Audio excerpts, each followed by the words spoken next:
Cuando faltan 2 meses para las elecciones internas, Luis Lacalle Pou sigue liderando la competencia dentro de su partido. Sin embargo, las encuestas muestran que su margen sobre Jorge Larrañaga se ha achicado y además ha ido creciendo la intención de voto por Juan Sartori, el precandidato que no figuraba en los planes de nadie y ahora llega a ubicarse tercero según algunos sondeos.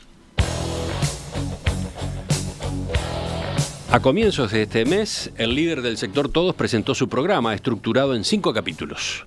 Shock de austeridad, shock de competitividad, shock de seguridad, shock social y shock del conocimiento y la cultura.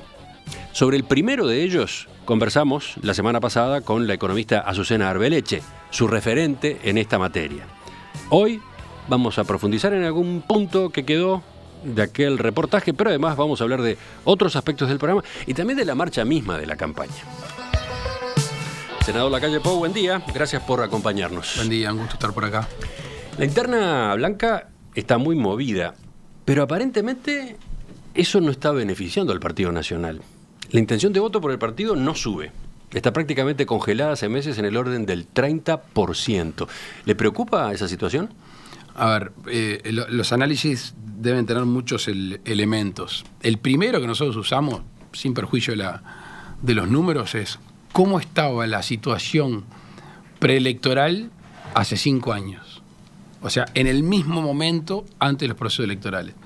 Y el Partido Nacional está por encima de lo que estaba en aquellos momentos. De memoria, 26 puntos, 27 puntos promedio, con lo cual el Partido Nacional está por encima.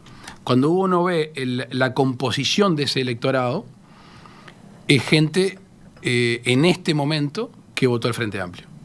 La composición del electorado actual del Partido Nacional tiene un porcentaje, obviamente no mayoritario, pero sí significativo, de gente que en el 2014 optó por votar al Frente Amplio. Con lo cual, la lectura fría no debería ser cómo votó el Partido Nacional en octubre de 2014. La lectura debería ser cómo estaba el Partido Nacional en este momento del proceso electoral. Pero yo me refería a cómo vienen las encuestas en los últimos meses. Yo creo que el Partido Nacional es un partido que se ha mantenido estable. Eso, en todo este proceso. ¿No tendría que estar creciendo? En todo este proceso. Todavía hay un número significativo de indecisos que van bajando. Quizá no soy analista político, no estoy haciendo ahora las veces de analista político.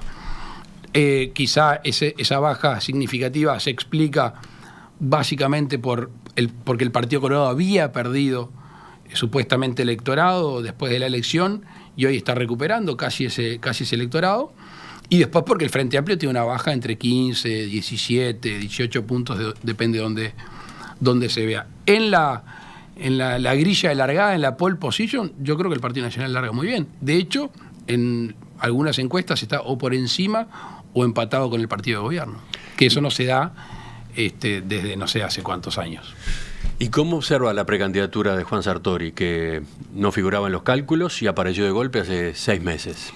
Voy a estribar un poco con lo que tú decías de la baja relativa en las encuestas nuestras. No digo que esté bueno, simplemente hay que buscar, hacer un razonamiento del por qué. La oferta electoral se amplió enormemente en estos tiempos. En el Partido Nacional, obviamente, el caso de Juan Sartori. En el Partido Colorado, la reaparición de Julio María Sanguinetti, la aparición de un economista exitoso como Ernesto Talvi, la aparición hace nada de un ex militar que sale a la palestra política. Todo eso genera más oferta. Por ende, yo creo que se tiende a desperdigar un poco y, por lo general, ¿quién pierde en eso? Y pierde el que tiene más. Pero yendo a su partido en particular, este fenómeno, el de Juan Sartori, sí, ¿cómo lo examina? La definición de fenómeno es una definición muy, muy amplia. Sí me animo a decir que es una novedad. Y siempre en la actividad... ¿Usted la esperaba? No. No. Si te digo que sí, te digo la número 5 oro el domingo que viene. La irrupción de una novedad, y en este caso una novedad por varios factores, siempre es atractivo. Siempre es atractivo. Y siempre hay un electorado predispuesto, no sé el porcentaje, ahí ya estaría arriesgando, a decir, bueno, esto es lo nuevo. Sobre todo como una reacción dentro de la política. O sea, yo dentro de la política voy a votar lo nuevo. Ya por un tema de no votar lo viejo. ¿No? ¿Pero está beneficiando al Partido Nacional o lo está complicando? Beneficiando electoralmente a todo esto a lo que tú afirmabas hace un ratito. Aparentemente no. Complicando no necesariamente. No, yo creo que sí hay... Hay un gigantesco signo de interrogación sobre qué cosa es Juan Sartori. ¿Eso no contamina al partido? Y aparte a mí no me corresponde evacuar ese signo de interrogación. Por respeto a quienes compiten conmigo, por respeto a quienes después del 30 de junio de noche, ojalá que yo tenga que encabezar y armonizar programas. O sea, uno en la vida va madurando al decir de otro dirigente político y va sabiendo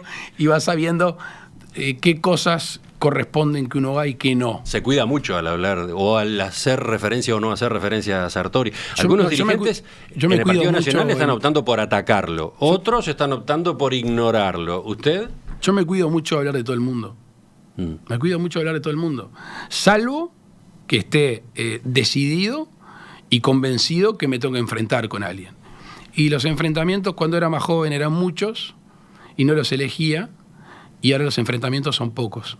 Porque si uno trata de ser una persona de unión y trata de gobernar el país, cuanto menos enfrentamientos tenga, mejor. Y esto no quiere decir ni falta de coraje, ni falta de firmeza, ni nada. Yo he sido muy crítico, tú lo sabes bien, todos estos años, quizá como ninguno, o sin el quizá, pero nunca he entrado en el tema personal, porque me parece que no corresponde. Sartori juega con gran desparpajo. Hace pocos días dijo que si él ganara la interna, usted podría ser un muy buen candidato a vice. Estuvo hábil. La semana pasada, hablando en la Cámara Nacional de Comercio, se animó a criticar su propuesta, la del shock de austeridad. ¿Usted tiene diálogo con él? No. Lo vi hace un mes y medio. Estuve acá en su oficina, que es acá pegado, hace 5 años, hace 2 años. Pero en aquel momento era por otros temas, por los temas de UAG. Sí, y aparte mi visión contraria a la minería a cielo abierto también y algunos otros temas pero diálogo político no. Naturalmente hay dos carriles distintos. Yo he trabajado en la actividad política, estoy en la actividad política, desarrollo la vocación de servicio hace muchos años, tengo un equipo que trabaja seriamente hace mucho tiempo, un elenco político muy multicolor, llegando a traspasar fronteras ideológicas, y un grupo de técnicos que ha trabajado con mucha dedicación desde que dejamos el proceso electoral, pero en el programa hace más de un año. Y yo trato de discutir seriamente estos temas. Por ejemplo, a mí me sorprendió muchísimo que el otro día, no me sorprendió lo de Mujica. De Mujica ya no me sorprende nada. Y como yo le contestaba a la prensa cuando ironizó sobre nuestra agenda de gobierno y nuestro ahorro, dije, bueno, no hay que perder la memoria que Mujica prometió un gobierno honrado y un país de primera, o sea que de Mujica no me extraña nada. Sí me extrañó un poco más del ministro de Economía, Astori, cuando habló de que era una irresponsabilidad haber comprometido un shock de austeridad. Y ahí, claro, como dice un amigo mío, el burro hablando de orejas, quien fue un irresponsable en el manejo de los fondos públicos cuando tuvo la bonanza económica más grande que se tenga recuerdo, es lógico que el nivel de frustración que tiene descalifique. Hasta ahora, ¿y por qué agrego estos dos personajes? Porque hasta ahora nadie ha sentado a discutir el tema profundamente, y es lo que tenemos que hacer. ¿Por qué? Tú estuviste a Azucena y le hiciste hasta con microscopio, miraron la propuesta. ¿El Uruguay tiene una cruz de camino necesaria? La tendría que estar teniendo ahora, pero la irresponsabilidad que tienen los que están sentados ahí enfrente en la torre ejecutiva, que parece que el gobierno ya terminó, no están haciendo nada. Es más, como si fueran espectadores, dicen, el déficit es 4,5 y no sabemos si llega al 5. Y les quedan 10 meses y tiene las riendas en el piso. Por eso el gobierno que viene, que todavía no saben los uruguayos en la situación macroeconómica que vamos a heredar, tiene esa cruz de caminos. Y es bien simple, porque las cuentas públicas hay que arreglarlas, porque el equilibrio fiscal tiene que estar. O va por la senda, o continúa por la senda que ha fracasado, que es la del gobierno, de más impuestos, de aumento de impuestos, de aumento de combustible, de aumento de tarifa, o va por otra senda. Y la otra senda es el ahorro público. No lo dice solo nuestro equipo, Emiliano. Hay que leer lo que dijo el BID en el 2018. Yo lo refrescaba hoy más temprano de mañana. El BID establece, y lo tengo acá enfrente, una ineficiencia de un 3,7% del producto en Uruguay. Son 2.000 y pico millones de dólares. Y fíjate dónde los caracteriza. Filtraciones sociales. Filtraciones sociales. ¿Y por qué elijo esto? Primero, porque supuestamente el Frente Amplio es el dueño casi un 100% de la sensibilidad social nacional, según su discurso. Las filtraciones sociales es el dinero que debería de llegar a los más vulnerables, debería de llegar a los que más lo necesitan, y hay filtraciones sociales que le podría llamar clientelismo, le podría llamar exceso de aparato, le podríamos llamar, seguro, falta de preocupación por ayudar a los que menos tienen. 2,2 es eso. Filtraciones sociales. Compras públicas, 0,5% del producto. Ojo que no, cuando estamos hablando del 0,5, estamos hablando de arriba de 250 millones de dólares. Remuneraciones, que nosotros la tratamos, ellos la calculan, la ineficiencia, en un punto del producto. Con lo cual, no es Luis Lacalle que se juntó con 400 personas y diseñaron esto. El mundo, el BID, que no tiene partido político, dice que son muy malos administrando y que administran mejor. O sea, usted citó recién las críticas que recibió de Astori y de Mujica. Quizás eran críticas esperables, con un tono más acá o un tono más allá, pero se podía aguardar que ocurrieran. La sorpresa fue que apareciera el fuego amigo, ¿no? ¿Cómo vio lo que dijo Sartori? Y ya nos vamos metiendo en 2 o 3 preguntas sobre este tema para pasar después a otros asuntos. Sartori sostuvo que su receta, la de él, es hacer crecer la economía y no hacer recortes tan importantes. Están hablando de shocks, de austeridad. Siempre tuvimos un Estado grande, pero que funcionaba, declaró. Advirtió además el costo social que podría tener el país si se fuera por el camino de un plan como el que usted maneja. A ver, cuando empezamos la campaña electoral, pusimos 2 frases de cabecera y más, pero hay 2 que ahora me vienen a la memoria que son importantes. Una de ellas, muy poco académica, reza lo siguiente. Todos nos pueden morder, nosotros no podemos morder a nadie. Aunque tengamos ganas de morder, no vamos a morder. Y sobre todo a los más cercanos. ¿Usted está con ganas de salirle con una plancha a Sartori y no lo va a hacer? No, pero a ver, Emiliano. Empezamos la nota hace 15 minutos. Es tu 6ª pregunta sobre Sartori. Entiendo el interés que te puede generar a ti. No es el mismo que me genera a mí. Pero veamos ahora, a propósito de este mismo planteo que usted ha hecho del shock de austeridad, un par de dudas que me quedaron a mí después de la entrevista con la economista Arbeleche la semana pasada. Es que en realidad tendría que ser al revés. No. En realidad tendrá que ser al revés. Las dudas mías las tendrías que evacuar con Azucena. No, porque había un par de cosas en las que parecía que faltaba una definición política, de liderazgo político, ¿no? A ver. Concretamente, 2018 cerró con un déficit de 4,5% del PBI. Y varios analistas prevén que 2019 cierre más arriba, ¿no? Usted mencionaba el número hace un rato. Claro, podría ser 5% del PBI. ¿Y por qué no están haciendo absolutamente nada en el gobierno? Entonces, el ahorro que usted plantea podría implicar una reducción de 1,5% del PBI. Pero no todo se lograría el año que viene, el primer año, y además una parte se dedicaría a bajar tarifas, combustibles, electricidad. Entonces, ¿qué haría usted en el corto plazo con un déficit fiscal tan alto del orden del 5% del PBI o más? ¿Qué haríamos con los 900 millones de dólares? No, ¿qué haría con un déficit de ese orden? Que, por ejemplo, despierta alarmas en las calificadoras de riesgo, etcétera, ¿no? No va a despertar alarmas. Yo estuve reunido esta semana con una de las calificadoras, el miércoles pasado. Nos reunimos con Azucena, como nos hemos reunido con el Banco Mundial, el Fondo Monetario Internacional, y como tenemos reuniones permanentemente. Porque si realmente aspiramos a ser gobierno, la responsabilidad no la tenemos que tener a partir del 1 de marzo del 2020, la tenemos que tener ahora. Entonces vienen a escucharnos, nos piden entrevistas para saber por dónde vamos. Y todos entienden, todos en mayor o menor medida, que debe haber sostenibilidad fiscal y que hay que cambiar el sentido de la flecha. Ahora viene de más gasto continuamente de lo que se recauda y eso hay que empezar a revertirlo. Obviamente, cuando nosotros dijimos un número, sabíamos que iba a levantar revuelo. Yo le pedí a mi equipo económico que diga un número. Porque estoy cansado de las vaguedades. Aparte que estoy cansado de las mentiras. Porque tú eras periodista en la campaña pasada y yo era candidato. Y aquí hablamos de que se le estaba mintiendo a la ciudadanía cuando se le decía que se le iban a reducir los impuestos y las tarifas con respecto al programa del Frente Amplio. Porque el programa es armónico, el programa no es hecho en retazo, no es un programa armónico. Y aquí todo nuestro programa, cuando habla del ahorro, cuando habla de los 900 millones de dólares, que puede ser 950 o puede ser 870, pero los 900 millones de dólares, obviamente está sujeto a lo que pase estos próximos 10 meses.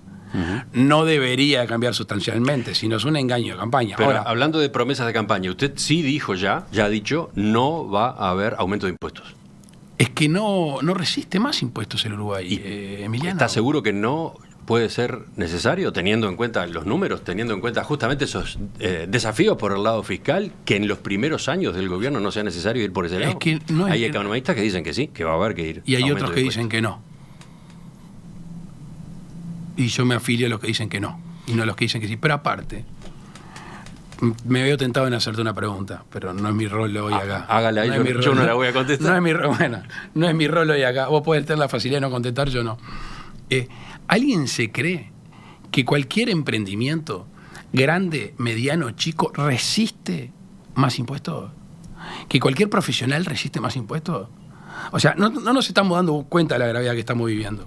¿Tá? Porque como el 2002 se usó la palabra crisis, hoy la palabra crisis enseguida nos retrotrae al 2002, que no estamos en el 2002. ¿Tá? Ahora, que la cosa está compleja, está compleja. Este fin de semana, ¿de cuántos emprendimientos nos enteramos que cerraron? Famosos que salen en la tele. ¿Cuántos cerraron y no nos enteramos? Seguir, o mejor dicho, insistir con tributos es el peor ajuste, porque es el ajuste del trabajo. Tenemos récord de concordato de empresas. Con lo cual, pero aparte hay una definición filosófica. ¿Es la gente para el Estado o el Estado para la gente? Y si tenemos que el BID nos dice que tenemos una ineficiencia de 3,7% del producto, y si nosotros detectamos 900 millones de dólares que se pueden ahorrar, este es un compromiso que yo estoy asumiendo. Pero entonces, y es no más impuesto, Emiliano. Tú me dirás, ¿cuánto vas a bajar entonces del déficit por año? Ahí sí nos podemos poner a discutir. Habrás visto que no dice cuánto vamos a bajar el déficit por año. ¿Por qué? Sí, la economista Arbeleche decía que un objetivo razonable sería ir a un 2,5%. A un déficit de 2,5% del PIB, pero no marcaba fechas para eso. Bueno, ayer estuvo en casa, de tardecita, con Diego Labat. Estuvimos estudiando temas más profundos de los combustibles, que también es una curiosidad tuya. Y me sorprendió, dijiste el número. Porque lo habíamos hablado el número, pero ella no lo había dicho. Lo dijo en una entrevista, creo que fue en Búsqueda o en esta semana. Y es un número, me parece lógico, comprometible. Si el primer año, recuérdese, sin presupuesto propio, el primer año debería ser recomendable ser el mayor de los esfuerzos. El mayor de los esfuerzos. Ahora, de esos 900 millones de dólares, ¿cuánto se adjudica a bajar el déficit y cuánto a no tener que recurrir en la economía diaria, en la cotidiana, al aumento de tarifas y impuestos? Y ese es el equilibrio que nosotros tenemos que tener. Si a mí me dan para elegir si la situación es llegando a lo óptimo, que vamos a estar lejos, o llegando a lo esperable, que es estar lejos, lamentablemente, bueno, gran parte de ese dinero a cambiar la tendencia de las cuentas públicas, o sea, el déficit. Pero entonces, dos preguntas para cerrar el capítulo. Usted dice que se reunió con calificadoras de riesgo. ¿Qué le dijeron? ¿Que tolerarían un par de años con un déficit fiscal altísimo, como ese que podría llegar a darse, de 5% del PBI? Ahora debería hacer un paréntesis sobre mi pensamiento de las calificadoras de riesgo y sobre los datos que tienen y sobre los conclusiones que sacan. Y debería hablar del Fondo Monetario Internacional también, con los cuales me reuní en este diciembre y le hice una fortísima crítica, porque desde el 2015 a la fecha he visto todos sus pronósticos y le erraron como a la espera. Entre otras cosas, le erran como a la espera. ¿Por qué? Porque se reúnen solo con el gobierno y no se reúnen solo con la oposición. Y ¿los contactos con usted han empezado recién ahora? Sí, recién ahora. Recién ahora. Entonces, ¿qué que es insostenible, es insostenible. Se abre una ventana de oportunidades, se abre una ventana de sentido común. Pero la pregunta es, ¿qué le dijeron? La verdad que esta última reunión me llamó la atención por lo escueta. Pensé que iban a querer más datos. Me dio la sensación de que ya venían para mantener alguna calificación. Venían para mantener. Para la calificación actual. Claro. Pero el problema es la del año que viene. La del año que viene va a ser mejor. El año que viene va a ser mejor porque no vamos a despilfarrar los recursos públicos, porque vamos a ser serios. Porque todo esto... Ese mensaje usted dice que va a ser leído y tomado en cuenta. No sé. Que fue dado. Que fue tomado en cuenta es otra cosa. Pero además, yo creo que estamos perdiendo un poquito el foco. Y quizás sea responsabilidad nuestra también. Yo quiero tratar de ir a otro foco. No, está bien, pero es tan fuerte esta noticia para el descalabro y la falta de respeto con la cual se manejan los fondos hoy, que hay que concentrarnos. Se habla de dineros públicos. Yo nunca vi una moneda que diga pesos públicos tanto, o un billete que diga tantos pesos públicos. El dinero lo genera los uruguayos que todos los días se levantan a trabajar. El Estado cobra impuestos, cobra tributos y los debería de devolver en gestión. Bueno, eso está en discusión hoy. Porque toda la discusión que estamos dando, Emiliano, es si se puede ahorrar o no, cuando en realidad a mí me tendría que exigir tú y al resto de los uruguayos que gestione bien los recursos públicos. Porque además de gastar mucho, se gasta mal. Vayamos a dos ejemplos y comprometo a no extenderme. Seguridad pública, 2005, 200 millones de dólares. Seguridad pública, el inciso del Ministerio del Interior, 2015, 800 millones de dólares. Se multiplicó por 4. Ahora, ¿algún uruguayo me puede decir que el Frente Amplio en el gobierno ha generado más paz social y más seguridad pública? Nadie. Discusión histórica, y creo que muy valedera, 4,5 o 6% del producto para la educación. Se ha aumentado el presupuesto, hay que aceptar, se ha aumentado el presupuesto. ¿Alguien ve resultados mejores? Yo me levanté hoy leyendo a Neto diciendo que ahora se van a empezar a hacer algunas cosas. Por favor, por favor. La última que me quedaba de la entrevista con la economista Arbeleche. Está claro, usted lo acaba de remarcar, parte de ese ahorro de 900 millones de dólares anuales se destinaría a reducción de tarifas y, sobre todo, en principio, de combustibles, de los precios de los combustibles. Usted está hablando de que, por ejemplo, el gasoil baje en precio nominal o que cuando se ajuste menos que la inflación. ¿De qué está hablando con respecto a las medidas a tomar? Bueno, ayer nos juntamos con Diego Labat, director de ANCAP, y con Azucena, para ver cuál es el precio del barril, cuál es el precio que se está tomando el barril y todo lo que nosotros sabemos. Obviamente el compromiso es una baja del precio que pagan los uruguayos. Una baja del precio en pesos. Claro, obviamente. Ahora, si el barril, que está a 70 y pico, que hoy se está tomando a 50 y pico, sube a 120, cosa que espero que no suceda, Emiliano Cotelo no me va a poder decir, che, nos mentiste. Va a entender lo que está sucediendo. Ahora, después hay otro tema, Emiliano. ¿Y esa medida cuándo se tomaría? ¿En qué momento del primer año de gobierno?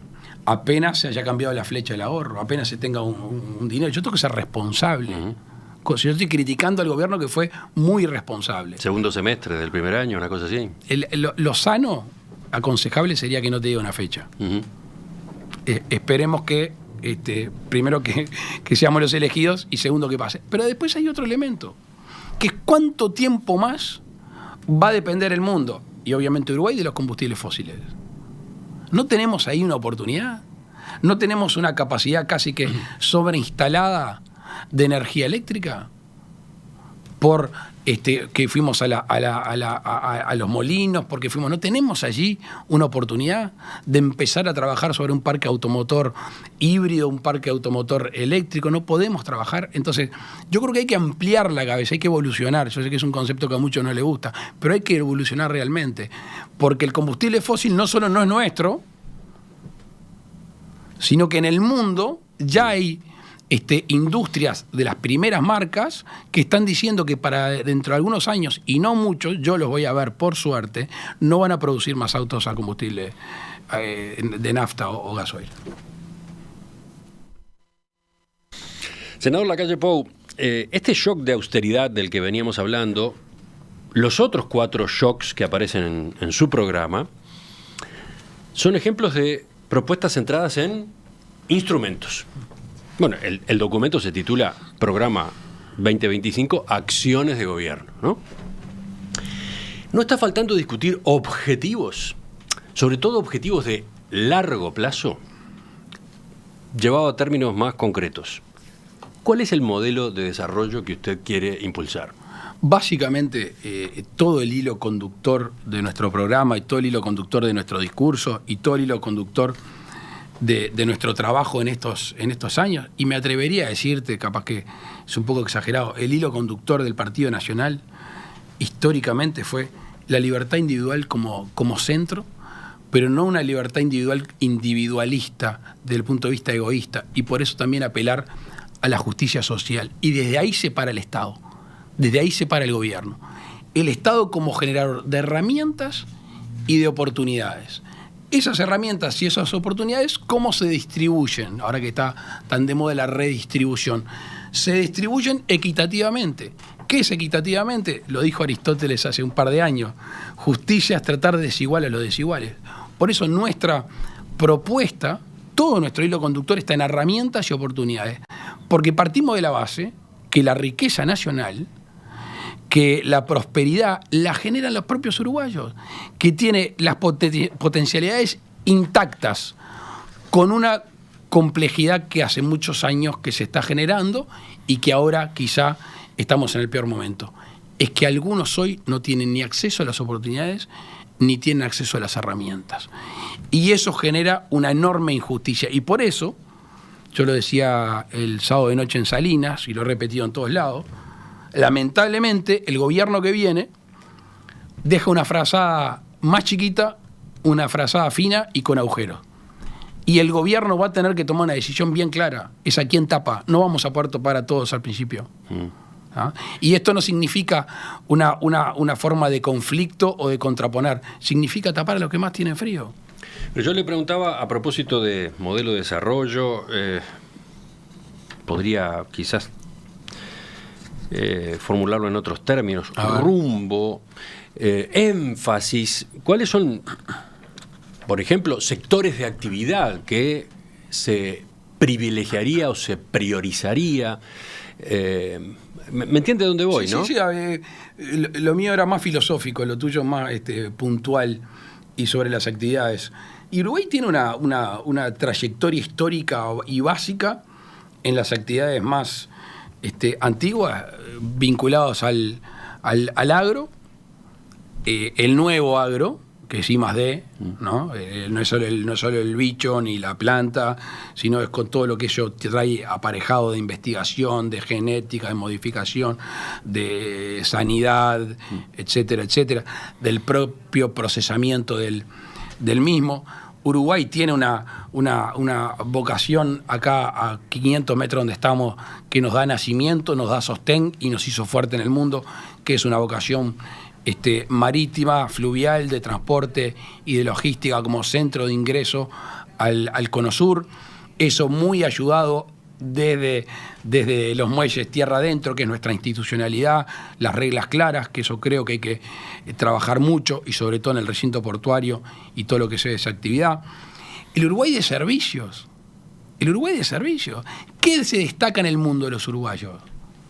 La amabilidad, la capacidad, la destreza. Esas son cosas que el Uruguay lo tiene presente. Y en un mundo que se achica, hoy me levanté y vi una foto en Twitter de un hombre con un joystick, con una palanca, que estaba en Alemania trabajando para Corea, arriba de una máquina. ¿Cómo? El tipo estaba en una cabina en Alemania, sentado, y la máquina estaba en Corea. Él la estaba manejando de ahí. Eso al Uruguay es una enorme oportunidad. Tenemos un factor turístico muchas veces vinculado, o quizá mayoritariamente vinculado al turismo estival, pero sabemos que Montevideo sigue siendo de los lugares que más turismo recibe. El mundo viaja más, las distancias se achicaron.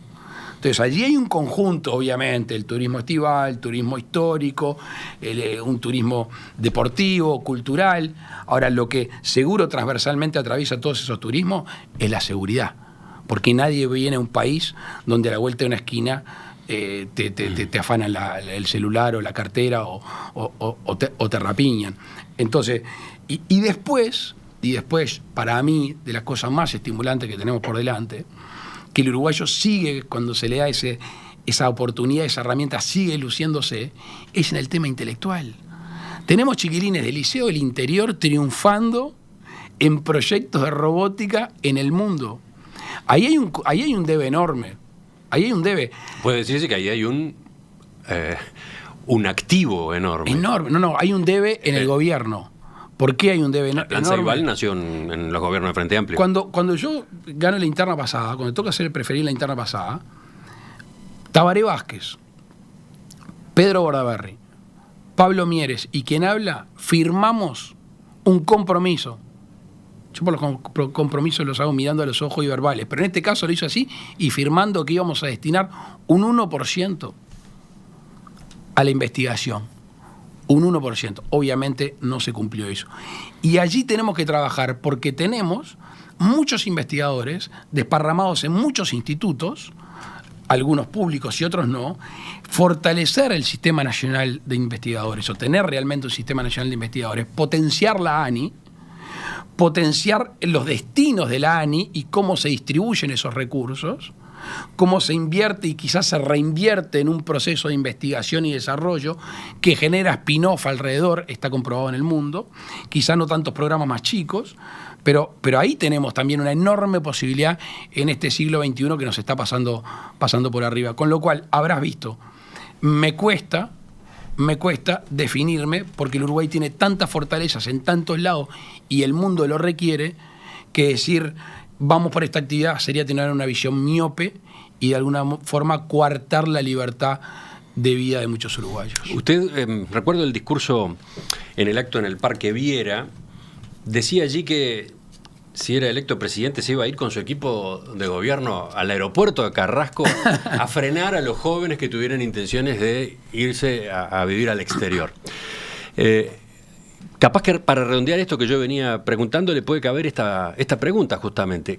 ¿Qué razones les maneja usted, les esgrime a usted a los jóvenes que quieren irse del país para que no lo hagan, para que se queden? La primera es una razón que recién lo conversaba contigo, que es una razón incontrastable, que el mundo es un pañuelo. El mundo es un pañuelo.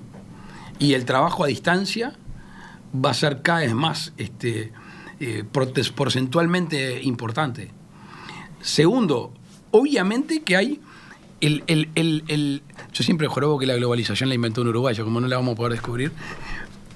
Cuando hay chatura, cuando no hay oportunidades, cuando alguien vamos al que se preparó, vamos al que está en la punta, le queda chico el país, que a veces no es solo que le queda chico en retribución, como pasa muchas veces, y te dicen, bueno, el lugar más cercano que postar es en San Pablo, o en Río, o a veces en Buenos Aires, pero también te queda chico la posibilidad de desarrollo personal, que ya no pasa solo por lo económico. Bueno, como el mundo se ha achicado, la capacidad de generar ecosistemas acá que convivan en el resto del mundo es fundamental. Esa es la inmigración cualificada, la calificada, esa es la inmigración, la crema de la sociedad. Después está la inmigración realmente de no poder sostener. Hay muchos uruguayos de clase media y media baja que me los cruzo todos los días. Me crucé con una mujer este fin de semana en Salinas, como yo te contaba, y me dijo, sos la última esperanza, cosa que yo no creo ser la última esperanza, pero que te depositen esa angustia arriba de los hombros. Una madre de por lo menos 3, 4 hijos que andaban alrededor de ella, de varias edades, me dice, me voy. Y obviamente eso hace a un conjunto de cosas, que es la posibilidad de no autosustentarse, la imposibilidad de prosperar, el costo de vida. El costo de vida, volvemos al capítulo 1 de nuestra propuesta, y después la inseguridad pública está jugando un rol importante, Emiliano. Todos esos factores de alguna manera desestimulan, todos esos factores de alguna manera bajan los brazos, y cuando miran al uno, en la tormenta, cuando mirás al uno, o sea, el presidente de la República, estás mirando al puente de mando, estás mirando al timón, tú esperás o yo espero de un presidente de la República, que te firme en el timón y que te diga, hay tormenta, yo sé dónde voy, esta es la hoja de ruta, y hacia allí es el faro que nos ilumina y que vamos a llegar. Y hoy no hay puente de mando, hoy no hay alguien firme en el timón, no hay hoja de ruta y hay un gobierno entregado, que eso genera un efecto cascada en el ánimo de muchos uruguayos. Enseguida completamos con un par de preguntas que vienen de afuera. Estoy mirando mensajes de la audiencia y encuentro por ejemplo, de Marcos.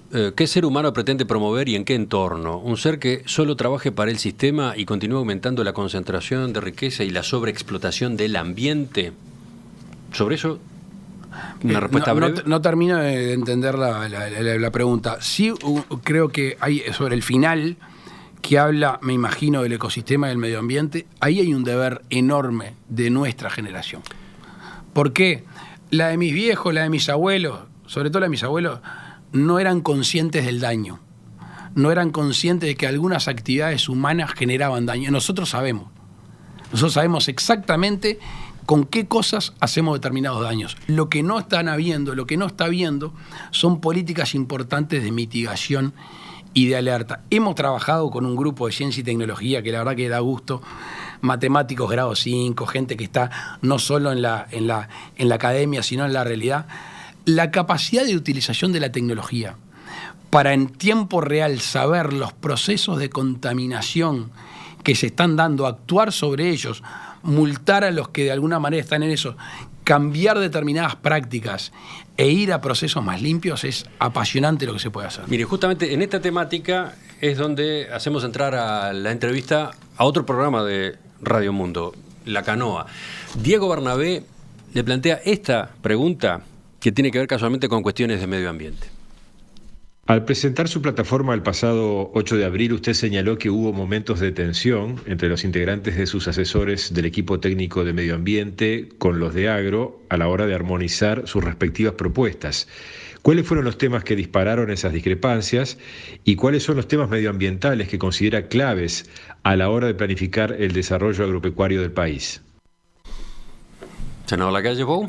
La habíamos visto antes de que se reúnan los grupos, veíamos que en el grupo de medio ambiente y algunos sectores del grupo agro iban a haber conflictos, quizá también con el industrial. Y se generó una relación virtuosa y no una relación de conflicto. Está comprobado que quien produce, básicamente estamos hablando de la agricultura, la sostenibilidad de su territorio, de su terreno, por ende el ecosistema, asegura mejor producción durante más tiempo. Entonces, con los apicultores, uno de mis asesores principales se llama Marcos Uriarte, es alguien que vive de la apicultura, es alguien que ha pasado los procesos de exportación a Alemania y toda su complicación por la presencia de determinados químicos en la miel. Si bien una producción quizá no cifre en el presupuesto nacional, pero es importante para mucha gente. Y esas tensiones están. Entonces, la capacidad de desarrollar nuevas herramientas, la capacidad de generar buffer, como se dice, entre determinados territorios, determinados cauces de agua, la medición constante, y se sorprenderán de lo poco caro que es, de los cursos de agua en nuestro país. Al mismo tiempo, tenemos temas con las urbanizaciones. Tenemos temas de contaminación de residuos domésticos que no ha habido una solución en nuestro país. Entonces, esas tensiones se generaron y están resueltas de la mejor manera posible. La sostenibilidad, que es el desarrollo sostenible en el tiempo, y hacia allí vamos todos, el grupo de medio ambiente, el grupo de producción, el grupo de industria y los que se van a encargar eventualmente, por ejemplo, de disposición final de residuos domésticos, los industriales, etcétera, etcétera. Diego Bernabé plantea una segunda pregunta. En declaraciones recientes usted señaló que el país se encuentra en una verdadera emergencia con respecto a la calidad del agua. ¿Cuáles son los datos que usted maneja en este sentido que lo llevan a calificar la situación de verdadera emergencia? Hace como 4 o 5 años, ahora uno pierde a veces la dimensión del tiempo, yo hice un pedido de informe para saber la contaminación, justamente lo que hablábamos recién, si había una medición de contaminación de los cursos de agua. Obviamente el agua, empecemos por el agua potable como recurso, la calidad del agua que está llegando a la mayoría de los uruguayos, sobre todo en el sur, está claramente degradada. Creo que tenemos un récord histórico de consumo de aguas embotelladas y no de agua de la canilla. Uruguay siempre se jactó de que había 2 lugares que uno abría la canilla y tomaba del grifo, como se dice.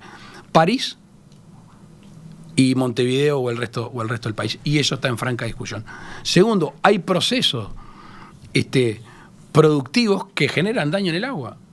Hay procesos internacionales, Emiliano, porque distintas cuencas no son afectadas solo por procesos nacionales, son procesos internacionales. Fíjate la calidad que debemos de tener de diplomacia y de cohesión con otros países para empezar a proteger. Y después hay elementos que algunos lo asignan a ciclos muy grandes y por ende no medibles.